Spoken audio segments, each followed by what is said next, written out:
Out here at Cloudbreak, the horizon feels a little wider, the ocean a little wiser. We may be amateur surfers, but when you're floating in the same lineup that legends have carved their stories into, you can't help but feel something electric, like the ocean is letting you borrow a piece of its history. Fiji wraps around us like a waking dream. The water is so clear, it hardly seems real. From the drone, you can see turtles gliding beneath the surface, shadows moving through a world painted in blues you didn't even know existed. And when the sun pops out, those colors explode. Reef, sea, and sky, all glowing like someone turned the saturation up on reality. This is Cloudbreak. This is Fiji. And somehow we get to be here, chasing waves, chasing moments, chasing that feeling you can't put into words. But the ocean can. But even the dreamiest places have their moments of challenge. In the middle of the night, we woke to our flopper stopper tangled with our floating chain, most likely the work of that ripping current that tears through the anchorage. The boat was heeling over, the darkness thick, and we were confused, trying to unravel chaos with sleep still in our eyes. Yet somehow, morning in Fiji makes everything feel lighter. You step outside and the views hit you like a deep breath you didn't know you needed. The waves, the wind, the unreal colors, the life beneath the surface, they remind you why you came and why you stay. Why the hardships become just another thread in the story. And even through any challenges, there's nowhere else we'd rather be. So come along with us today as we explore Cloudbreak and the surrounding areas and work on getting through the ups and downs of life out at sea as a sailor.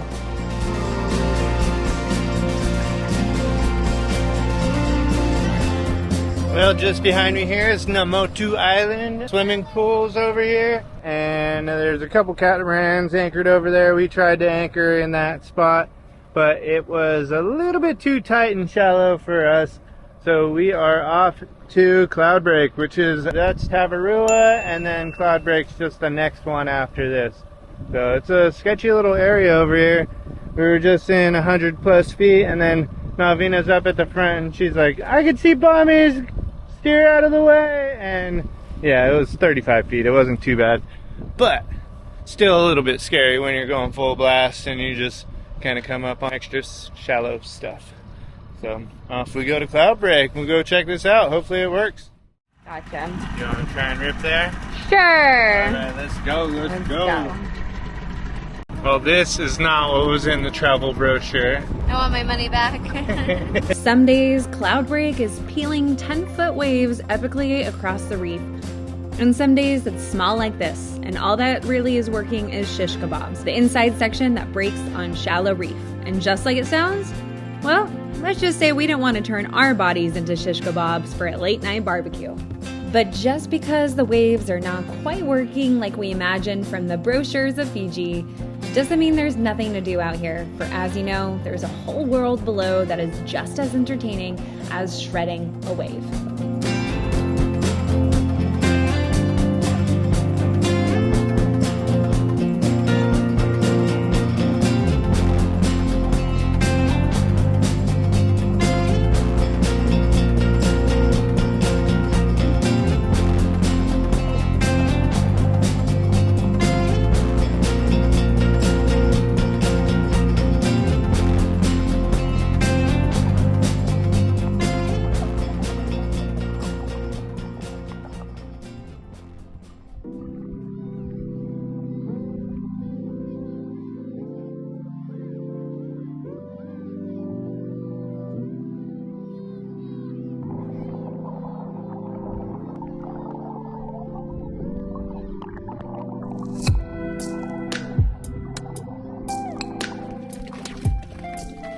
We had a little visitor that kept trying to come for a ride, a banded sea crate, a venomous but generally docile sea snake.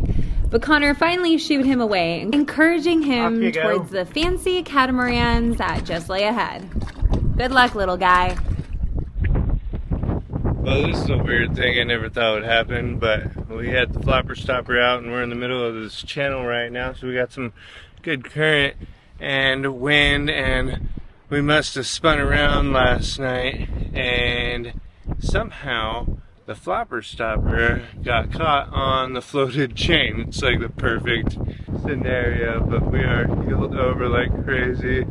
I got 3/8 line coming from the end of the boom to the flopper stopper, and you may be able to see the fender over there that we're kind of tied around, tangled up with the flopper stopper. So I gotta get the dinghy in the water and go out there and cut this flopper stopper off, because this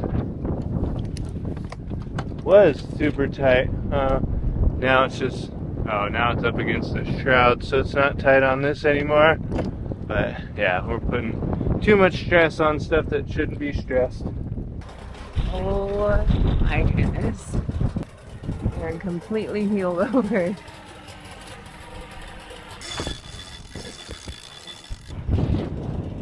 It'll straighten out now too. Oh my god. That's crazy, there's so much pressure on that thing. When we were attached to the anchor chain there, we ended up bending the heck out of this thing, because the main sheet was on the opposite side right here, and the boom was getting swung out, and yeah, putting an incredible amount of pressure on this thing. I think it'll bend back fine, but yeah, that was really tight. Too tight to even winch the main sheet back in, which is what I started doing when I first kind of realized that it was happening. I thought, whatever, I'll just winch this back in and we'll get the flopper stopper out of there. I didn't realize that we were on the chain. I thought it was maybe just the current that was pulling the flopper stopper, because we had noticed that before, that it was not hanging straight down. It was getting definitely pulled like maybe a 20-degree angle by the current. Anyways, there's the aftermath. No visible bends in the boom, or no damage really. Luckily we had Dyneema on there. Dyneema all the way to the top of the mast. Hopefully that's luckily. I don't see any bends in anything or any visible damage on any of the rigging. With no damage and the sun shining, we discovered the teeniest tiniest of waves peeling at swimming pools. With no one out and a necessity to shake off the lack of sleep, it was time for a soul surf. Just the two of us. Well, actually 2.5 of us, for I'm pregnant, remember? Well, we went on quite the adventure today. I made Connor come all the way to swimming pools because there's little baby waves that the baby and I can surf. And it's a little messy, but there's little peelers and we're gonna get on one of them. And I'm just excited to surf. My belly has definitely gotten a little bit bigger. It's interesting laying on the board, but still not too big. I can do it. Let's get some waves. Woo! Connor's out there. Finally, found the perfect waves for you. Yeah. Look how beautiful this water is.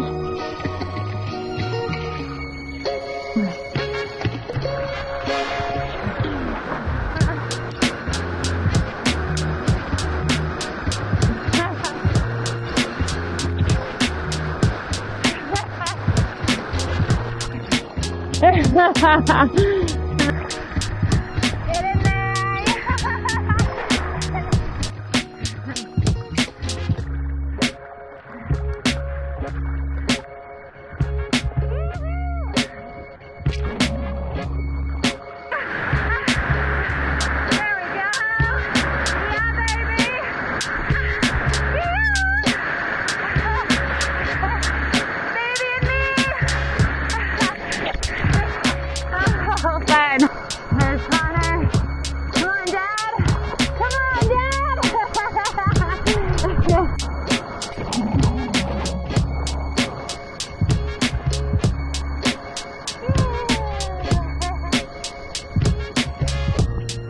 Carter's out there waiting for the big kahuna, the 10-footer. I don't know if it's gonna come today. If he doesn't get it, I'm gonna get it.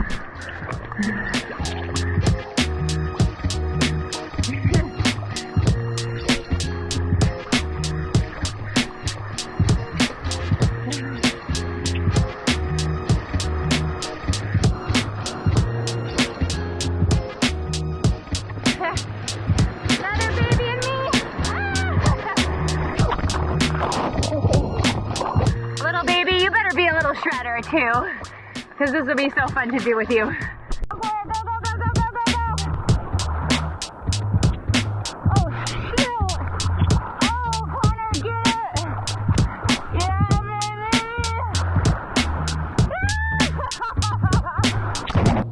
Oh my gosh, I love Fiji so much, and I'm so grateful that Connor dinghied me all the way over here because this is incredible. Not many waves I can surf right now being this far late in the pregnancy, but look at these. I'm gonna steal this from Connor. Double date? Can we go on a double date?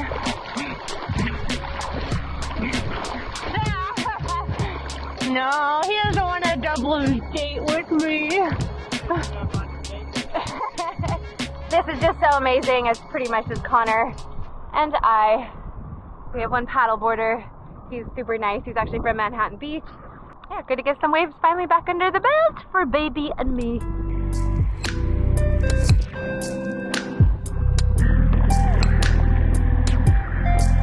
I didn't know it then, but this session was going to be a super important one for me.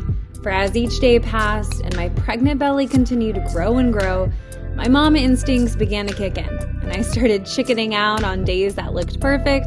I would start surfing way off the corner like a beginner, and a part of me started to get super frustrated with how much my surfing declined and my wave catching plummeted. An older version of me would be crying upset and in a terrible mood for the rest of the day. And maybe I had like one of those.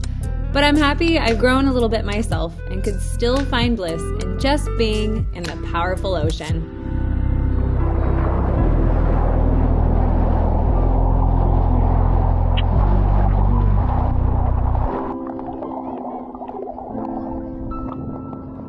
What a beautiful spot.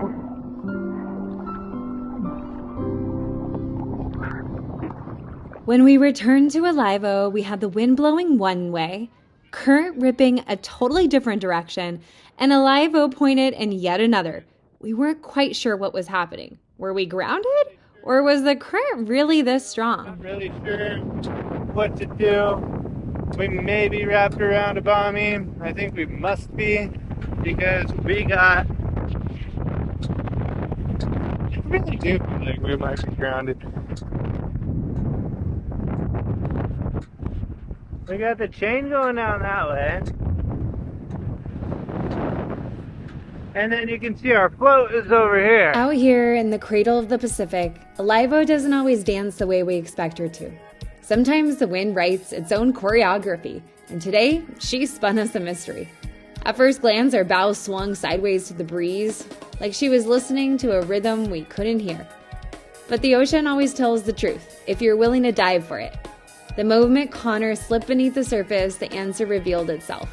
Our chain float, meant to lift our rode away from the bombies, had actually been caught on one. A small snag hidden in the blue, quietly tugging us off course. Yet the real culprit made itself known in an instant. The current didn't just move, it took. It grabbed him with force of a river unleashed, pulling him away from Alivo, so fast that he could barely fight his way back to Alivo's waiting hull. In that rush of water, in that sudden reminder of the sea's power, everything became clear. Wasn't the wind, wasn't our gear, it was the invisible hand of the current gripping us, shaping our anchor swing, reminding us that here, in these wild places, the sea writes the rules, and we're just fortunate enough to follow the stories.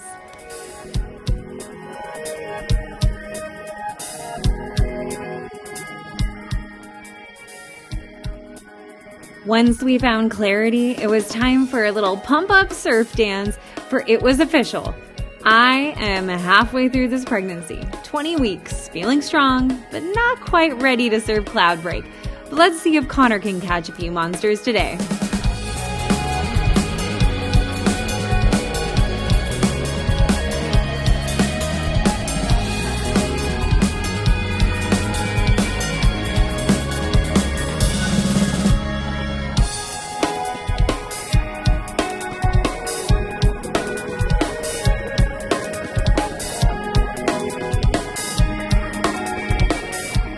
So we're just out surfing Cloudbreak, Malvina, and these guys are on what they thought was a mooring, and all of a sudden they're like half a mile away, and we thought we were just getting taken by the current, but the mooring is just in that, just floating free.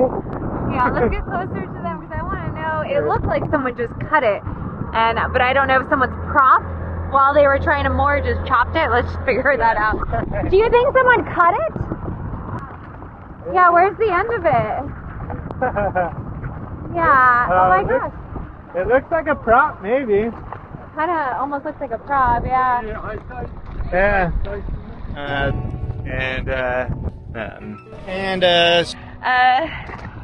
Yep, that's right. 1 minute I was watching Connor surf, the next I realized the reef was getting farther and farther away and the horizon was getting a whole lot bigger. Thankfully, I caught it just in time, untied, fired up the engine, and scooped him up before he had to paddle halfway to Tonga. Phew, life at anchor, never a dull moment. And remember that flopper stopper we sacrificed to the ocean in the middle of the night? Oh, it's still out there somewhere. So next episode, the great underwater Easter egg hunt to Fiji officially begins. Will we find our gear, or is it already living its best life on the seafloor, making new fish friends and starting a coral condo? But that's not all, because apparently chaos travels in pairs. We also discover our anchor chain has wrapped itself around Bommies like a kid tangled in a jump rope. Will we manage to free ourselves, or will we be destined to surf this one spot forever? Hit the notify button below so you don't miss the adventure, because trust me, the ocean has plans for us. We want to give a huge thank you to all our supporters. We so appreciate you and are amazed at your generosity. If you want to also help support our journey, check us out on Patreon. There's a link below in the description. Or if it's easier, scan your phone right now on the QR code that's right here on the screen. Now make it a great day, and see you next episode.